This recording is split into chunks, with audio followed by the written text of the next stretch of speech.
Cover first to last as they go along towards the 1,000 pole. Andy Armand leads the way narrowly over Dress Circle. Third is Golden Fawn. 4 lengths Gillespie around the 3-year-old filly Moon Flute. Freemason is on the outside of Tie the Knot. Reenact is second last, and ahead on his inside is Universal Prince. They've covered halfway in the chipping Norton, and Brian York takes Dress Circle to the lead from Armand. Golden Fawn is third, about 3.5 to 4 lengths Gillespie, followed by Moon Flute, then Freemason. A length to Tie the Knot and a couple of lengths to Universal Prince in company with Reenact. They're racing along the side now and coming down to approach the corner. And Dress Circle leads the way from Golden Fawn, Diarmond, Gillespie, Moon Flute, Freemason. Tie the Knot over on the inside of Freemason. He needs a run. Universal Prince switches to the outside. Tie the Knot's into the clear now as they straighten. Dress Circle joined by Golden Fawn. Here's Tie the Knot. He's lengthening stride. He's coming with great guns at the 150, and Tie the Knot raced away. Universal Prince late, but Tie the Knot, the grand old campaigner, he makes racing history. 4 successive chipping Norton stakes. Tie the Knot beat Freemason and Universal Prince from Dress Circle. Golden Fawn, Moon Flute. Tie the Knot winning his 4th chipping Norton stakes, a record matched by Winks. Fantastic old horse, trained by Guy Walter, who is also getting tribute paid on the day. As we look back and look forward to this year's edition of the Chipping Norton Stakes for progretracing.com.au. It is Show Us Your Tips, Daggy and Beaver with you for your Saturday preview. Group 1 racing in 2 states. Exciting stuff going on. The sun's out. Hopefully some decent tracks at both venues. Beaver, how are you, mate? Very good. Thanks, Daggy. And welcome, mate, to another show. Yeah. How has the week treated you? Pretty quiet, you're saying? Yeah, mate, it's been pretty quiet. As you know, we've just done our Friday night meet, stayed pretty quiet during the week, and hopefully for a big weekend, which looks to be some really good quality racing and some good horses back and racing, and good weekend ahead. Yeah, so we'll kick off in Sydney with the Chipping Norton meeting, the surround as well.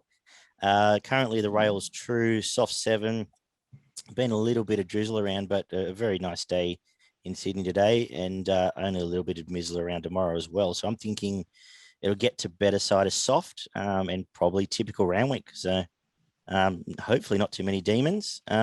Exciting meeting. You happy with what you found, Beaver? Yeah, I am, mate. I think it's a pretty good meeting.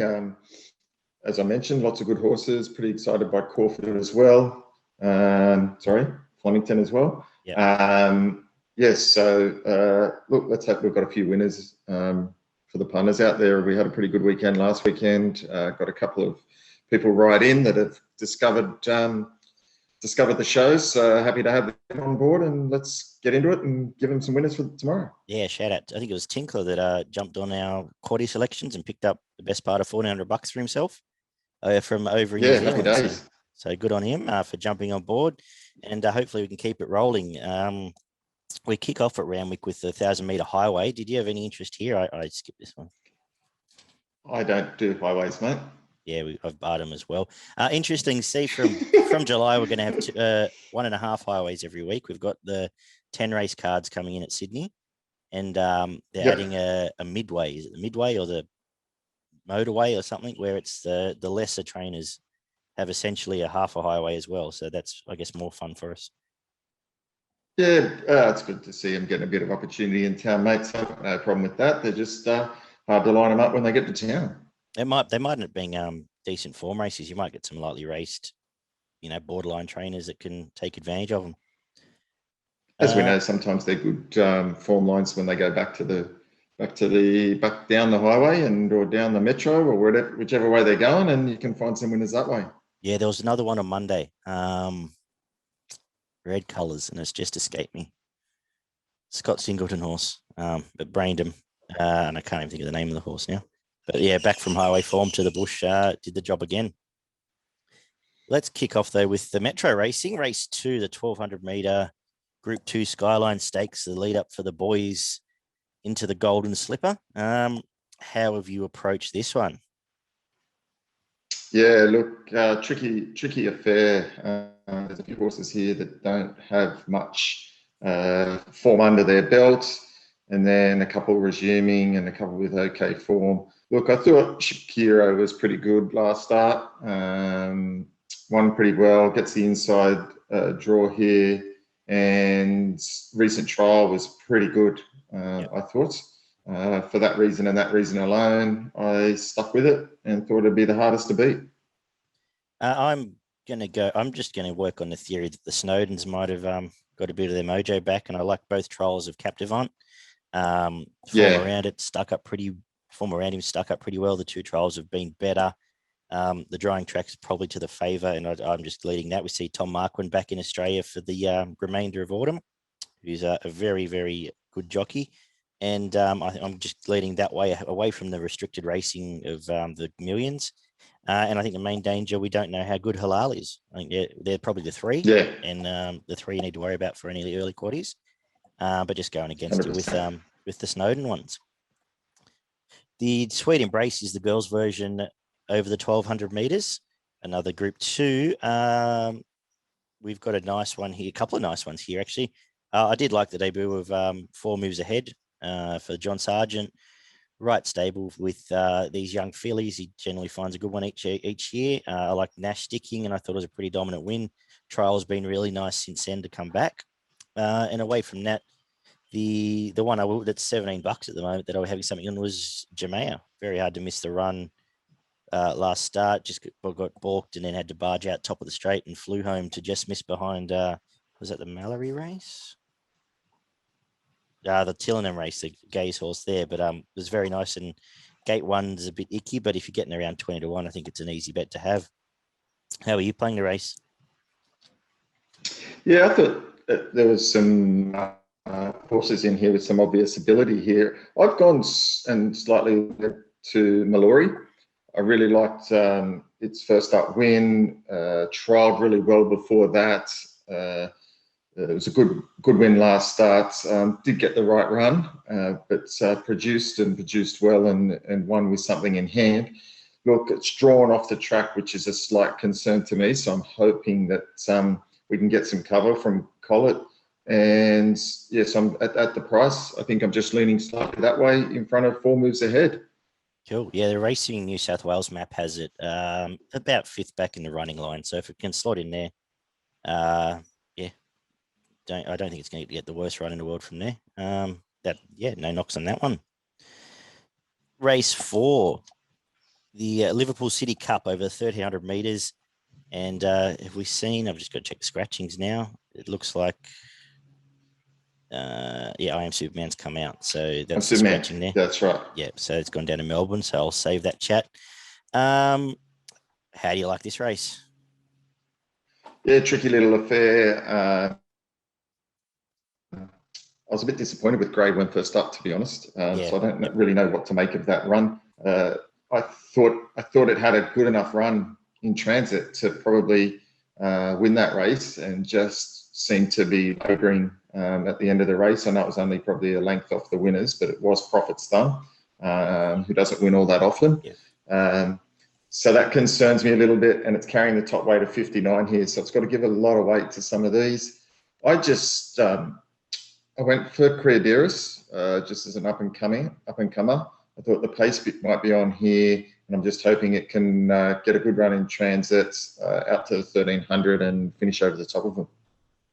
Cool. Rachel King flying. So I like, you find her down bottom of the weights on potentially a sticky track. The easy bet for me to have is Trumbull. You're getting around $9 still, $8.50. Unbeaten on the soft. Very impressive first up beating standout. Just didn't get around Newcastle. And the 2 trials have been good. What I've liked about the trials is he hasn't been missing the start either. So if you remember last prep, he was missing the start and having to try and catch the field. I think if he turns up here, it's an easy each way bet to have from the up-and-comer Cryoderis. And I think everything else in this race, and I would have backed I Am Superman if he's here, but everything else in this race is, I think, pretty well exposed, and agree with your comments on Grey Worm, so not interested there. So the 2 for me are those 2 as well.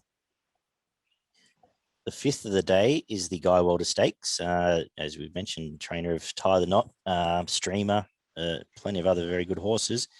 We see his Group 2, 1,400 metres for the girls here.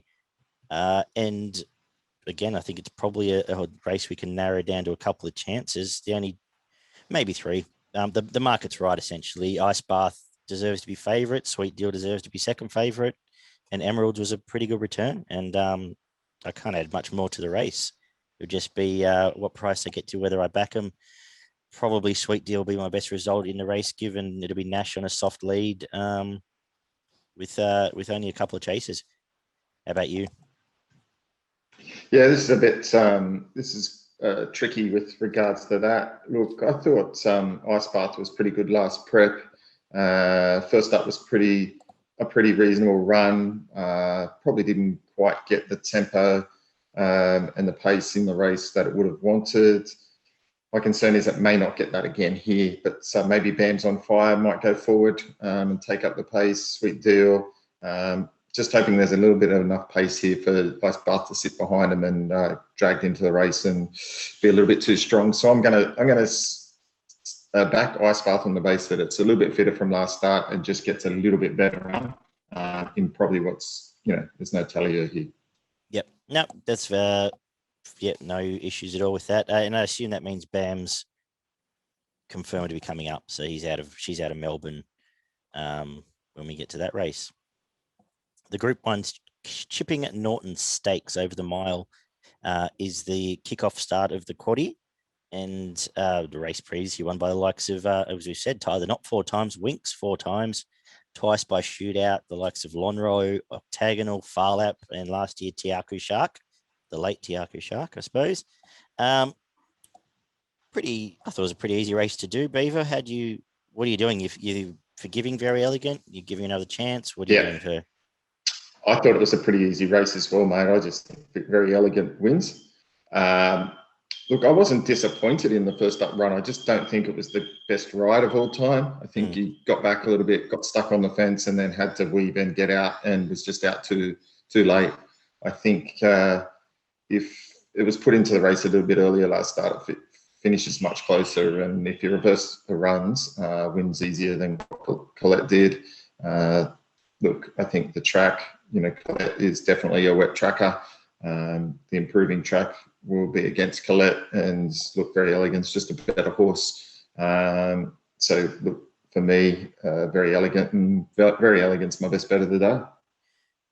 Yeah, I think he's ridden pretty well this week, so he might be back. But I think J-Mac had a rough couple of weeks where I don't think he's quite been as good as he has in the past. So understand your logic there. I just thought Colette was super impressive. I thought she just won and by merit. Blinkers off first time, was able to take a position and ran away. And I've got her marginally on top, but I think they're the two, and I'll just be if Verry Elleggant can reel her in. 2 very good wet trackers. I don't think that's got an issue. I think that the only other possible hope's Colding, because it'll get a soft lead according to the maps. But I'm just going to flip it and go Colette as the up and comer. I just thought she ground a little bit, Verry Elleggant, but obviously not a grand final. Obviously, she's peaking for the Queen Elizabeth in 6 weeks' time, so will be much improved for the run, I'd say. The Group 1 Surround Stakes for the mares is race 7. And,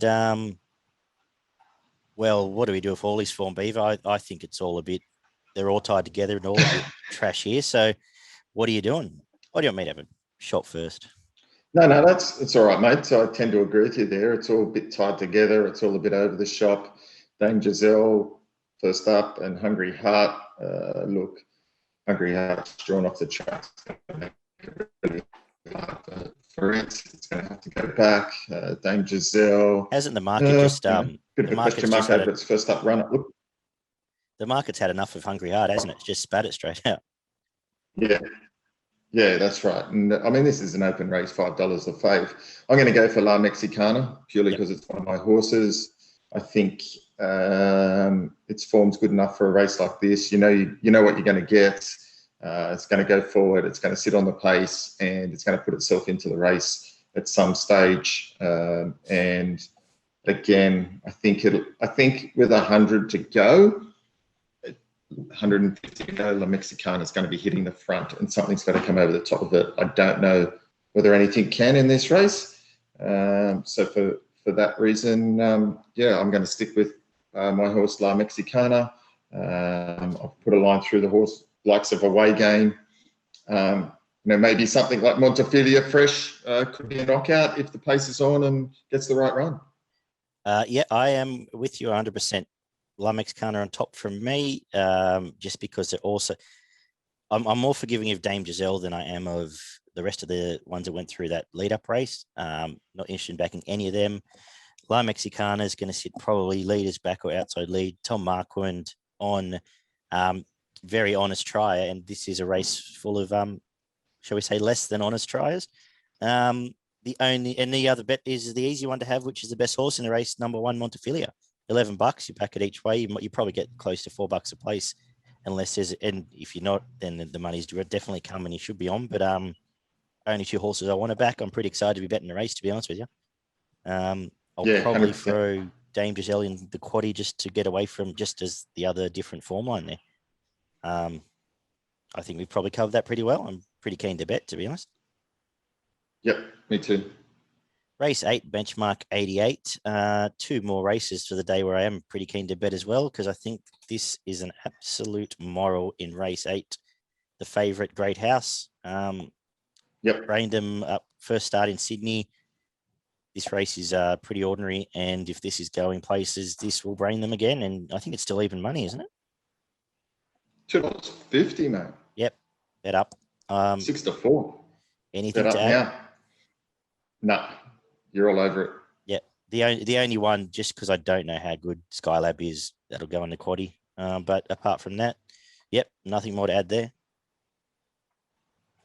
And the last, I started out thinking this might have been the same. Do you like the favourite Here's a Cat? Yeah, I think the cat wasn't bad. I think back to Sydney probably suits it. The Sydney way of going. It's drawn 3.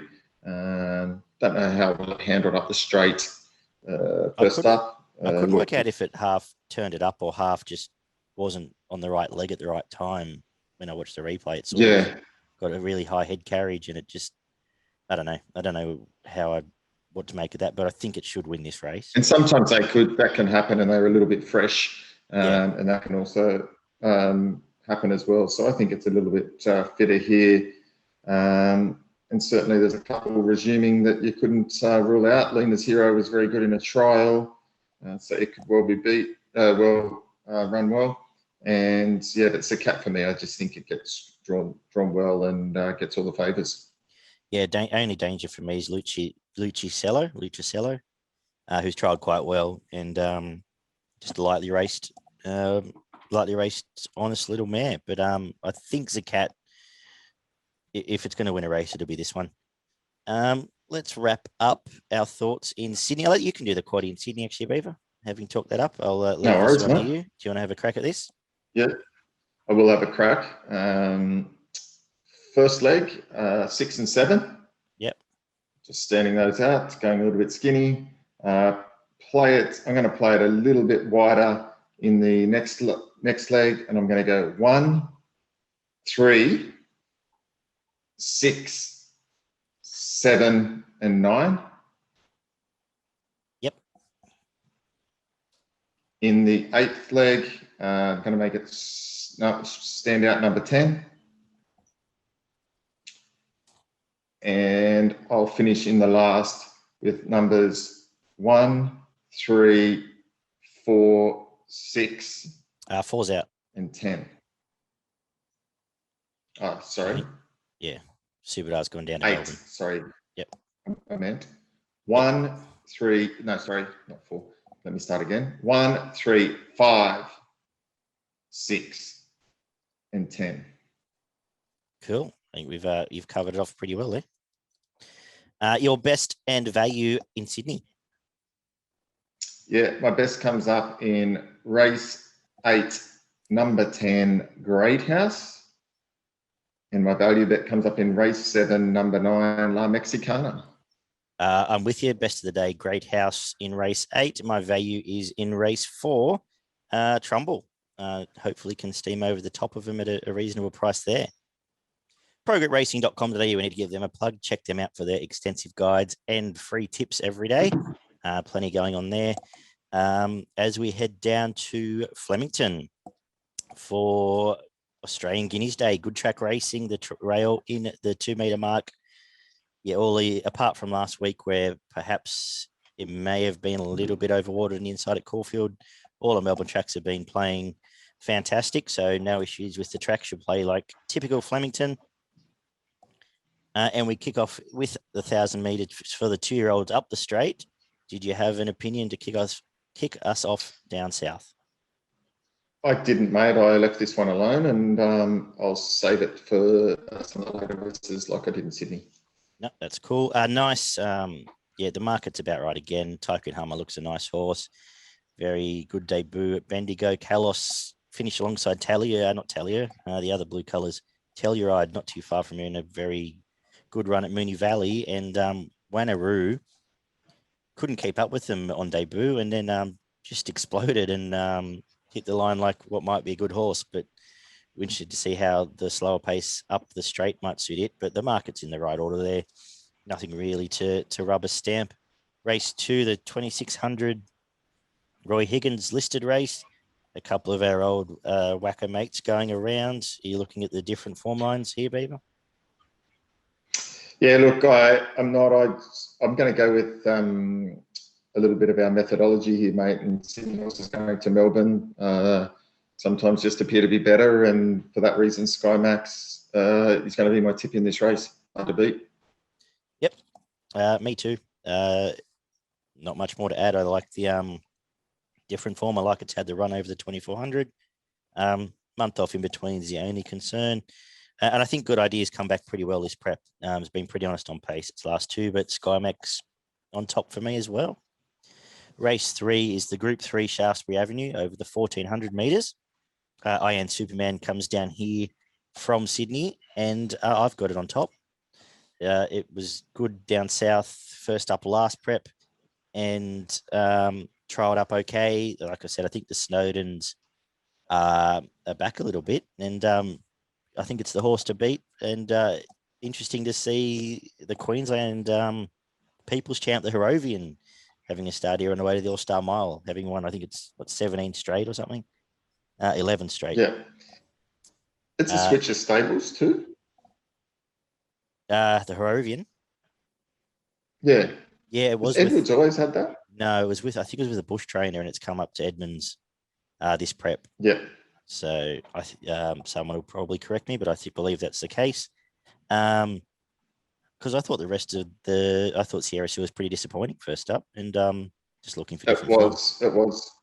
But both starts in Sydney have probably been the worst 2 starts that Sierra Sioux's had. And 12th in behind Colette last start, and then prior to that, what was it, last year in whatever it was, one of the miles. That wasn't the worst run in the world. Prior to that, had 2 outstanding wins down in Melbourne. Going back to Melbourne with having run in Sydney, I'm willing to forgive it, and I'm actually going to put Sierra Sioux on top to strike back and produce its better form. And that Flemington win was probably its best win. It starts back, so and it was wide first up, so perhaps you can forgive that. Race number 4, as I wait for my best bets to update. The benchmark 90, and we see, I think Subadar's been sent down here looking for dry tracks, I'm guessing. It should get this tomorrow, and after its nice return behind all-time legend, I think everyone in Sydney's been waiting for it to start again, and I think it wins this race. I hope so. $4, I think it's a good price. Yeah. And I think it'll be hard to beat. So keen on Subadar, but main danger, Laveride. I thought its last run was pretty good in a good race, and certainly comes across with a bit of a rap from WA. So Subadar for me. Yep, me too. One of the better bets on the program, I think. Groundswell is a horse of ability, around $8. Might be the alternative if you're looking for one. Another WA horse featuring here, I think, in the Bob Hoisted, 1,000 metres up the straight, race 5. You like the grey Fabergino? Yeah, I think Fabergino gets the right race here. This is certainly down in class on a few of its previous runs. We know how well we know how well Fabergino goes up the straight. 1,000 metres is the ideal distance. This is not a super difficult field.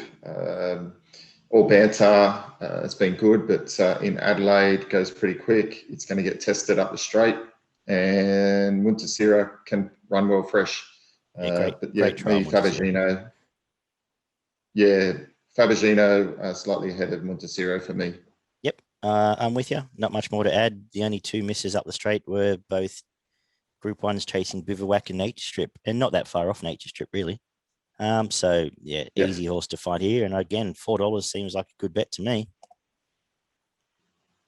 Race number 6 is the 1,600-metre Darli Blamey Stakes. Group 2 here. The last 2 years was won by 50 Stars, who's in the race. Where do you want to kick off? Yeah, good race. Some good horses here. Look, I'm going to go best of days. I'm going to take it on the basis that last run was, last couple of runs have been the best of its career. It's in career best form. Won easily last start. Controlled the tempo. Maybe a little bit of bias in the Caulfield track, but I think here it's going to do exactly the same. It's going to go to the front, and if it can continue on where it's left off, hardest to beat. Buffalo River Chasing. I'll put the favourite on top, Buffalo River. I thought it was a great return. Just nabbed in on the post by Regards Marie, who's flying. The form around it's all stacked up, and if she repeats that, I think there's not much pace. Best of Days had a bit of a Christmas party last time with no pace. Now it's got to chase Buffalo River, but just going with that. And I think they've put it up silly odds again. I think Irish Flame can potentially run a place here at 40-1. Yep. The Group 1, is it the Group 1 next? The Group 1 Australian Guineas, the mile for the 3-year-olds. Cracking little race, but I'm pretty keen. Do you want to go first or? No, you're keen. You go. Ole Kirk might be a moral. This is $8. It's coming. It doesn't handle the wet at all. It got stuck on the inside last week in the Wait for Age race in the worst part of the track. Comes here, gets a dry track, third up, quick backup as well. Karen McAvoy on, drawn to get a nice swooping run from gate 15, and at $8, I think is a fantastic each way bet. Going we've seen in the past the Hawks are a grand final team that get them ready for one race, and in the past they've gone through and set up horses like All Too Hard and even Ole Kirk with going through Wait for Age 8 races and then coming back to 3-year-olds. And I just think it's at around the $8 mark. Fantastic bet, Ole Kirk. The only one I really want to back in the race. And got respect. Tangelo was good last week, but got respect for the filly down the bottom as well. Zou Dancer, just because the rest are all sort of tied together. How are you looking at this one? Yeah, I'm going to filly down the bottom of the weights in Zou Dancer. I thought last run was explosive. And I thought the way it just produced and let down, and I think it could have won by more. And yeah, it was good times. And look, I think it gets the same run here. So I think it's going to be super hard to beat. Jamie Carr aboard, you can't knock that. So for me, Zou Dancer, Ole Kirk, you make a good case for. Tangelo produced a really nice run last start, and Cherry Tortini's not without a chance as well in a race like this. But yeah, for me, Zou Dancer with in a pretty good field. Cool. The English Dash, 1,100 metres up the straight. I believe this is a sales restricted race, given it's English, and it looks like all the horses came through the Sydney English race a couple of weeks back. Not a race I'm particularly keen on going wet to dry. Do you have any opinion here? I don't have much of an opinion here, mate. It's really hard to line these up, and certainly, most of them going down the straight for the first time as well. So really hard to get a line on this. If I was forced to have a pick, I'll probably go the Bopper. Just on last few runs prior to the last start, drawn the outside. Might just enjoy it down the straight, but I'm just specking there. Yeah, just because my default, as it usually is to look for the different form. Celestine first up might be the one I'll back here around $8 mark, and it's just away from that wet track lead up where it's been won by and it might be a good horse rocketing by, but when $26 chance wins a lead up on a wet track, it's hard to want to take too much of that form. So just Celestine each way for me might be the play there. And we finished the last with probably doesn't get any easier. The Group 3 Francis Tressity over the 1400 meters. Very interesting race because we've got probably the two best horses looking for getting ready for the All-Star Mile at the top of the weights, and then some up and comers down in the weights. So how have you? What's the set weights actually? How have you approached this? Any real opinion? Yeah, pretty difficult race, but I've gone for Chalet. Number 11. Yep. Shalo, however you want to say it. Thoughts resuming 1400 suits first up, won well first up last preparation, ran in some good races and wasn't disgraced. Hopefully the pace is on here and this horse is fresh and ready to go first up. Jumped out well. Speculated odds. Yep. No, cool. And it was just a freak of a win first up last time.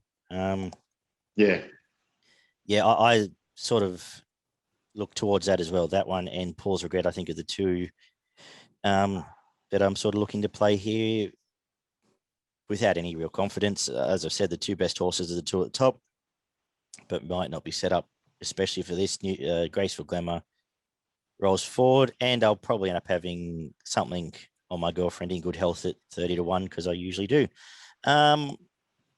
Tough way to finish the day. Let's have a quick look at the quaddie, which is a tough one for tomorrow. 4, 5, 7, and 11 into 1, 2, 3, 4, and 16 into 2, 3, 4, 6, and 13. Home with almost the field. 1, 2, 3, 6, 8, 10, and 11. Very much a flexi quaddie day, but we had a bit of luck with that last week. Your best at Flemington? Yeah, my best comes up in race 5, number 2, Fabergino. And your value? My value bet comes up in race 6, number 5, Best of Days. Very good. I'll make my best Subadar. I think those two straight races are good betting races. And Ole Kirk, as I've for all the reasons outlined, will be my value. Lastly, we've got a couple of things. We've got to quickly plug progretracing.com.au. I've got to tick off my list here. We've got to spend some money in our punters club, which needs some money at the moment, Beaver. $100 to spend. Do you want to do that first, or do you want to do Queensland first? I'll do Queensland first, mate, because you know how much I do love going up to Queensland. Yep. Some interesting races there tomorrow. So hard to find a couple of winners, but you know I always do. My first comes up in race 5, number 1, Kishikana, at the $4 mark. Back. Expecting that to come back to form. My next bet comes up in race 7, number 7, Gem of Scotland. Yep. And my last one there comes up in race 8, number 2, Ligulate, which I tipped to last start.